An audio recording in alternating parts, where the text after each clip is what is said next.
Hello students, मैं Prince Tiwari आप लोग को क्लास 10th की केमिस्ट्री चैप्टर 1 का आज रिवीजन करवाऊंगा। ठीक है, चैप्टर 1 का हम लोग का जो केमिस्ट्री का नाम है वो है chemical reaction and chemical equation. ठीक है, तो इसमें हम लोग कौन कौन से टॉपिक को पहले देखेंगे। पहले हम लोग देखेंगे केमिकल रिएक्शन, सेकेंड टॉपिक है केमिकल इक्वेशन। ठीक है, केमिकल रिएक्शन में हम लोग की दो चीजें हो जाती हैं। पहला आपका रिएक्टेंट और दूसरा प्रोडक्ट। ठीक है, केमिकल रिएक्शन में आपको दो चीजें और पढ़नी पड़ेगी और उसके बाद केमिकल इक्वेशन हम लोग देखेंगे। ठीक है, केमिकल रिएक्शन होता क्या है? केमिकल रिएक्शन सिंपली वो प्रोसेस होता है जिसके थ्रू दो या दो से अधिक चीजें आपस में कंबाइन होती हैं, रिएक्ट करती हैं और वो एक नई इस चीज को जनरेट करती हैं जिसकी पूरी प्रॉपर्टी पहले वाले स्पीशीज या पहले वाले सब्सटेंस से क्या होंगी? डिफरेंट होती है। ठीक है, तो वो सब्सटेंस जो कि आपस में रिएक्ट करते हैं उनको हम लोग क्या कहते हैं? रिएक्टेंट। उनको हम लोग क्या कहेंगे? Reactant. The substance which react itself और react each other is known as reactant. और प्रोडक्ट आपका क्या हो जाएगा? The substance which is form after the reaction is known as product. ठीक है, तो रिएक्शन में आपके दो चीजें देखी जाती हैं, पहला रिएक्टेंट और दूसरा प्रोडक्ट। ठीक है, फॉर एग्जांपल जैसे आपने देखा मैग्नीशियम अगर ऑक्सीजन साथ ट्रीट करता है तो आपका बन जाता है क्या? Magnesium oxide. ठीक है, ये भी रिएक्टेंट है, ये भी रिएक्टेंट है, ये आपस में रिएक्ट करेंगे और ये सब्सटेंस बनेगा, मैग्नीशियम ऑक्साइड बनेगा। तो ये क्या बनेगा? क्या होगा आपका? प्रोडक्ट। ठीक है, और इसकी जो प्रॉपर्टी होगी इसकी और इसकी प्रॉपर्टी से दोनों से डिफरेंट होगी। इसीलिए मैंने कहा कि product is the substance which form after the reaction. Product वो सब्सटेंस है जो कि रिएक्शन के बाद मिलता है। ठीक है, और इसकी प्रॉपर्टी इसके रिएक्टेंट की प्रॉपर्टी से डिफरेंट होती है। ओके, अब इसी इक्वेशन रिएक्शंस को जब हम लोग, ठीक है, सिंबॉलिक फॉर्म में रिप्रेजेंट करते हैं तो उसे कहते हैं हम लोग chemical equation. This is symbolic form of reaction. This is the symbolic form of reaction. अगर हम लोग इसको लिखना चाहे तो हम लोग ऐसे लिखते हैं, magnesium plus oxygen is form magnesium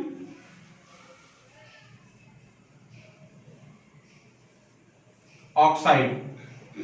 magnesium oxide. ठीक है, ये प्रोसेस है, तो इसको हम लोग कहेंगे केमिकल रिएक्शन। लेकिन इसी का जब सिंबॉलिक फॉर्म हम लोग देखेंगे, सिंबॉलिक फॉर्म में जो रिप्रेजेंटेशन होगा तो उसको हम लोग क्या कहेंगे?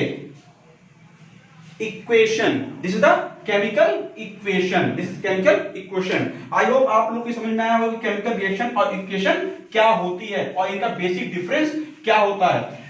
प्रोसेस को अगर हम लोग लिखते हैं तो उसको कहते हैं हम लोग केमिकल रिएक्शन, और उसी प्रोसेस को जब हम लोग सिंबॉलिक फॉर्म में लिखते हैं तो उसको कहते हैं हम लोग, एलिमेंट के सिंबॉलिक फॉर्म में जब लिखते हैं तो उसको क्या कहते हैं हम लोग? Chemical equation. ठीक है, अब देखिए कोई भी केमिकल इक्वेशन, ठीक है, कोई भी अगर केमिकल रिएक्शन लिखी हुई, कोई केमिकल इक्वेशन लिखी हुई है, ठीक है, तो वो जरूरी नहीं कि उसमें जितने रिएक्टेंट हो उतने ही प्रोडक्ट बन रहे हो। ठीक है, तो उसमें दो टाइप के आपके केमिकल इक्वेशन होते हैं। पहला स्केलेटल रिएक्शन इक्वेशन और दूसरा बैलेंस इक्वेशन। ठीक है, स्केलेटल मतलब अनबैलेंस। क्या होंगे? अनबैलेंस। अनबैलेंस का मतलब क्या होता है? The chemical equation in which the number of atoms in reactant side is not equal to the number of atom in product side. Means हमारे पास अगर इस टाइप की कोई रिएक्शन है, जैसे ये हमने लिख दिया और हमारा बन गया मैग्नीशियम ऑक्साइड। ठीक है, यहां पर देखिए एक मैग्नीशियम है, एक मैग्नीशियम है, यहां दो ऑक्सीजन है, यहां पर एक ऑक्सीजन है। ऑक्सीजन बैलेंस है? नहीं। रिएक्टेंट साइड में 3 एटम है, इधर केवल 2 एटम है, एक ये। ठीक है, तो ये आपके बैलेंस है? नहीं है। तो ऐसे इक्वेशन कहते हैं हम लोग स्केलेटल रिएक्शन या इक्वेशन या फिर अनबैलेंस इक्वेशन। लेकिन इसी को जब हम लोग बैलेंस कर दें, यहां पर हम 2 से मल्टीप्लाई कर दें, यहां पर हम क्या करें? 2 से मल्टीप्लाई कर दें और यहां पर हम 2 से मल्टीप्लाई कर दें तो हमारा इक्वेशन क्या हो गया? बैलेंस हो गया। दो ऑक्सीजन, दो मैग्नीशियम, दो ऑक्सीजन, दो मैग्नीशियम, दो ऑक्सीजन, ये रिएक्शन हमारी क्या हो गई? बैलेंस रिएक्शन हो गई। क्या हो गई? बैलेंस रिएक्शन हो गई। तो हम लोग के कई प्रोसेस, हम लोग हीट एंड ट्रायल मेथड से देखते हैं कि हमारा इक्वेशन बैलेंस होता है या नहीं। हम लोग इसके कई आप प्रीवियस लेक्चर्स में आप लोग उसको देखिएगा, उसमें हम लोगों ने कुछ इक्वेशंस को बैलेंस किया है। ठीक है, फॉर एग्जांपल जैसे इसको देख लिया जाए Fe+O2, ठीक है, Fe3 Fe2O3, ठीक है। अगर इसको हम लोग बैलेंस करना चाहें तब क्या होगा हमारा? Simple, this is 4 times, this is 3 times, this is 2। ये इक्वेशन हमारी क्या हो गई? बैलेंस हो गई। देखिए 4 iron, 4 iron, 6 oxygen, 2 into 23, 6 oxygen, दोनों तरफ बैलेंस है। तो इस तरीके से हम लोग इक्वेशन को बैलेंस करते हैं। क्या करते हैं? इक्वेशन को बैलेंस करते हैं। अब देखिए हमारे पास जो इक्वेशन लिखी हुई है, उस इक्वेशन में हम लोग के और क्या जानकारी मिलती है? और क्या जानकारी मिलती है? सबसे पहला होता है गैस, इवोल्यूशन ऑफ गैस। मतलब कि कह सकते हैं कि अगर कोई भी केमिकल रिएक्शन होती है तो हमारा हो सकता है उसमें से गैस निकल रही हो। क्या हो? गैस निकल रही हो। तो पहली प्रॉपर्टी है evolution of gas. Second property है change in colour, change in colour, change in colour. ठीक है, हो सकता है केमिकल रिएक्शन हो रही हो तो कलर चेंज हो रहा हो। फॉर एग्जांपल जैसे आप वाटर लीजिए, उसमें आप पोटेशियम परमैंगनेट मिलाइए, आप कलर क्या हो जाएगा? तुरंत पूरा का पूरा वाटर कलर, वाटर का कलर आप कलर ले सकता है, लेकिन पोटेशियम क्या होता है? तुरंत इमीडिएट कलर चेंज हो जाएगा। ठीक है, आपका पर्पल कलर का पूरा हो जाएगा। बहुत सी ऐसी इक्वेशन है जैसे आप डालेंगे तुरंत रिएक्शन होने लग जाएगी। फॉर एग्जांपल जैसे कॉपर सल्फेट में आप अगर आयरन मिनरल्स डालिए तो कॉपर सल्फेट कलर ब्लू होता है, आयरन मिनरल्स जैसे आप डालेंगे तो वो हल्का ग्रीनिश कलर में कन्वर्ट होने लग जाएगा। तो इससे मालूम पड़ेगा केमिकल रिएक्शन हो रही है। दूसरा change in temperature, change in temperature. कभी कभी कुछ रिएक्शन एक्सोथर्मिक, कुछ रिएक्शन एंडोथर्मिक होती है। हो सकता है कुछ रिएक्शन हो रही हो तो टेम्परेचर डाउन हो गया हो सकता है कुछ रिएक्शन हो रही है तो टेम्परेचर बढ़ जाता हो। जैसे आप कैल्शियम ऑक्साइड का वाटर से ट्रीटमेंट करवाइए तो आपका कैल्शियम हाइड्रोक्साइड बनता है और वो इतना एनर्जी इवॉल्व करता है कि आप उसमें से कह सकते हैं, इतनी एनर्जी इवॉल्व करता है कि आप अगर उसमें उंगली डालेंगे तो आपकी उंगली जल जाएगी, बबल्स निकलने लगते हैं, भाप निकलने लगता है। जैसे इसको कहते हैं बुझा हुआ चूना, जो आप पान की दुकानों में देखते हैं वही चूना रहता है, बुझा हुआ चूना। वो लोग यही काम करते हैं, कैल्शियम ऑक्साइड लेते हैं, उसमें वाटर डाल देते हैं और कुछ समय के लिए छोड़ देते हैं और देखते हैं उसमें से भाप निकलते हैं, बबल्स निकल लेते हैं, एकदम जैसे बॉयल हो रहा हो। ठीक है, तो उसको हम लोग देखते हैं टेम्परेचर हाई हो गया। कुछ रिएक्शन होती है इसमें टेम्परेचर क्या होता है? लो हो जाता है। टेम्परेचर क्या होता है? लो हो जाता है। तो ऐसी रिएक्शन में हम लोग को मालूम पड़ जाएगा कि रिएक्शन परफॉर्म हो रही है।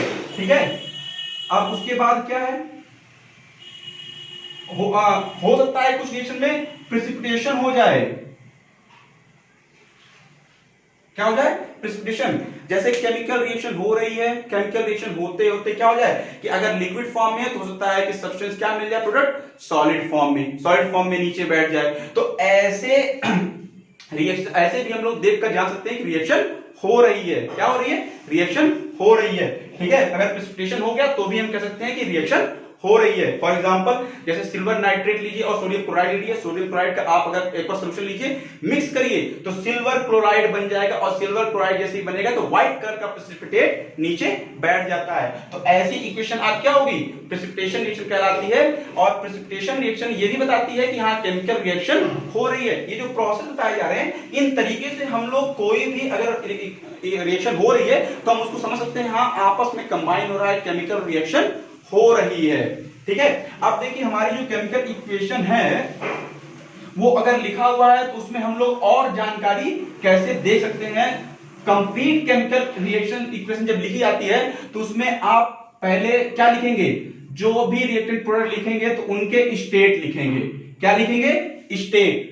ओके, वो किस स्टेट में है? सॉलिड में है, लिक्विड में है कि गैस में है। तो सब्स्क्रिप्ट में नीचे फॉर्म में आपका स्टेट लिखा जाता है। फॉर एग्जांपल जैसे H2 है, ये आपका गैस फॉर्म में है, प्लस O2 है, ये आपका गैस फॉर्म में है। ठीक है, अब ये मिलकर क्या बना रहे हैं? वाटर बना रहे हैं, ये लिक्विड फॉर्म में है। ठीक है, ये लिक्विड फॉर्म में है। तो ये आप क्या बता रहे हैं कि इनका स्टेट क्या है। दूसरा इनका क्या होता है?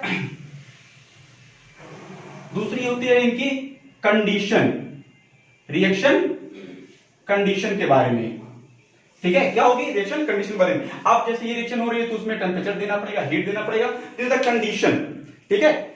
ये क्या होगी? कंडीशन। जो एरो के ऊपर जो लिखा रहता है, टेम्परेचर लिखा रहता है या कोई कुछ मिलाया जाता है, कुछ मिक्स किया जाता है, तो वो उसकी कंडीशंस रहती है। होता है कि कैटलिस्ट के फॉर्म में कोई चीज मिलाई जाए, होता है टेम्परेचर बढ़ाया जाए, होता है प्रेशर डाउन किया जाए। This is the reaction condition in which reaction takes place, ठीक है।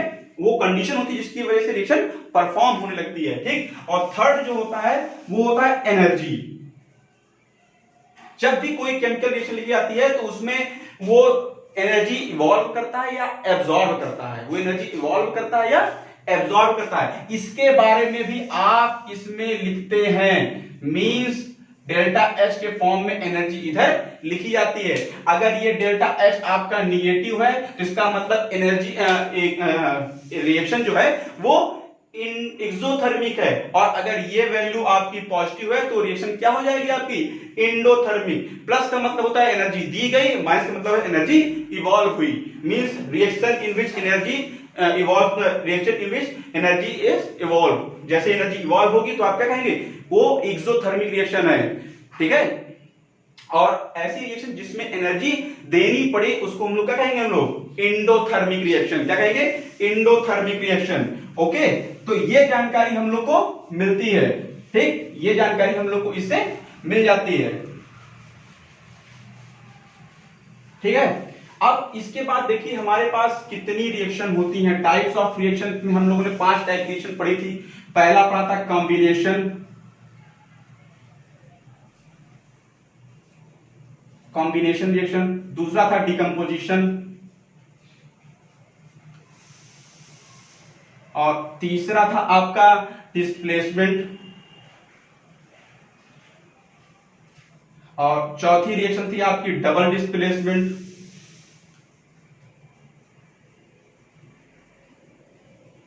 और पांचवी रिएक्शन थी आपकी रेडॉक्स। क्या थी? Redox reaction. क्या थी?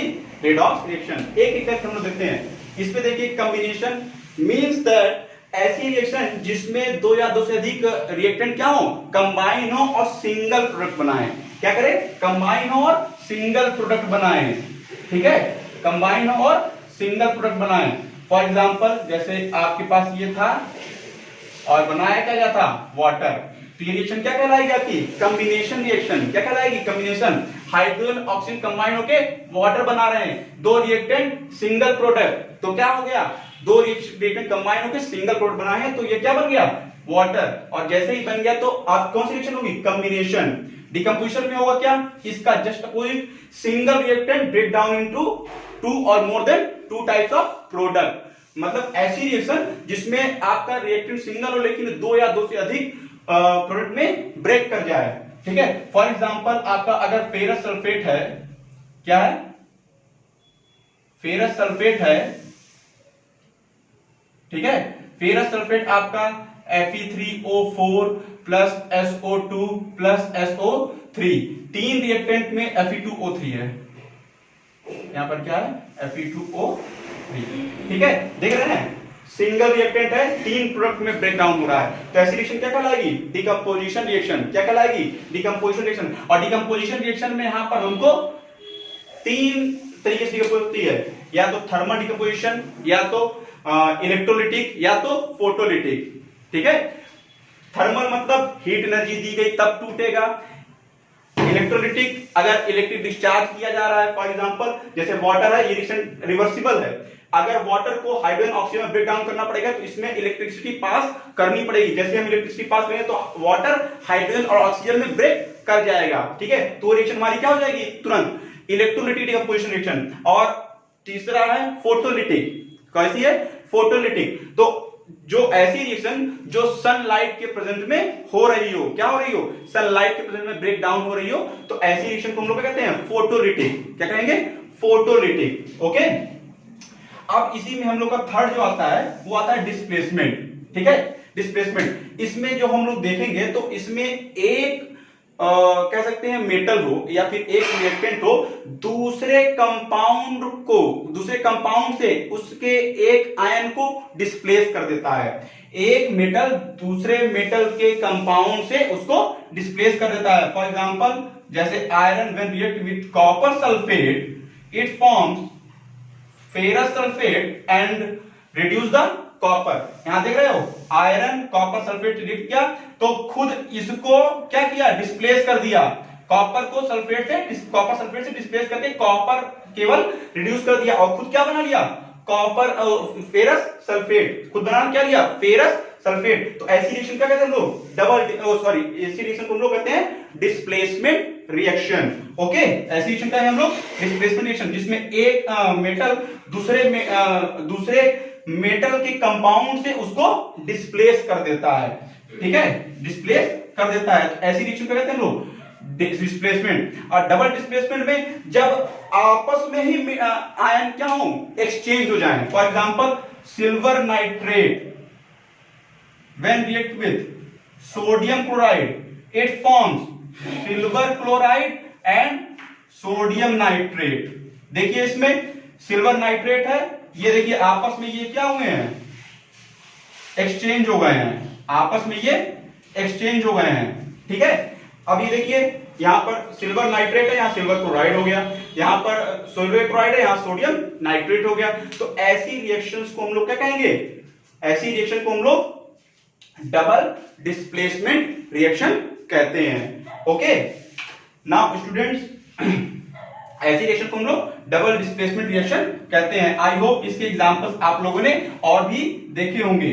ठीक है, इसके बाद जो हमारा आता है वो आता है आपका रेडॉक्स रिएक्शन। रेडॉक्स रिएक्शन आपकी दो टाइप से रिएक्शन की कॉम्बिनेशन है, जिसमें आपका एक है रिडक्शन और एक है ऑक्सीडेशन। क्या है, एक है रिडक्शन और एक है ऑक्सीडेशन। ठीक है, रिडक्शन एंड ऑक्सीडेशन। ठीक, पहला आपका क्या है, रिडक्शन। रिडक्शन आपको पता है सिंपली, दूसरा है ऑक्सीडेशन। ठीक है, अब इसको देखिए, इसको डिफाइन करने के तीन तरीके मैंने बताए थे। ठीक है, यहां पर पहला क्या था, एडिशन ऑफ ऑक्सीजन और इलेक्ट्रोनेगेटिव एलिमेंट।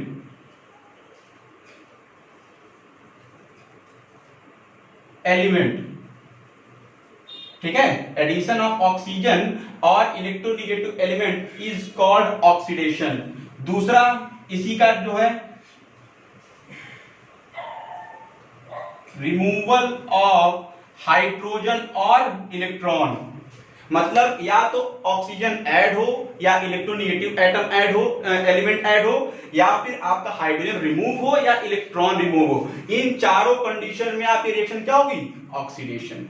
क्या होगी, ऑक्सीडेशन। और इसके एग्जांपल को मैंने ब्रीफ किया है अपने प्रीवियस, अपने जो फर्स्ट चैप्टर का आपका केमिकल इक्वेशन है जिसमें ऑक्सीडेशन को कंफर्म किया गया है, उसको आप देखिएगा तो आपको और ज्यादा ये क्लियर होगा। इसके एग्जांपल्स को हम लोगों ने उसमें ब्रीफ किया हुआ है। ठीक है, अब इसी का ठीक उल्टा क्या होता है, रिडक्शन। ठीक है, इसमें क्या हो जाएगा, इसमें सिंपल एडिशन ऑफ हाइड्रोजन और इलेक्ट्रॉन और रिमूवल ऑफ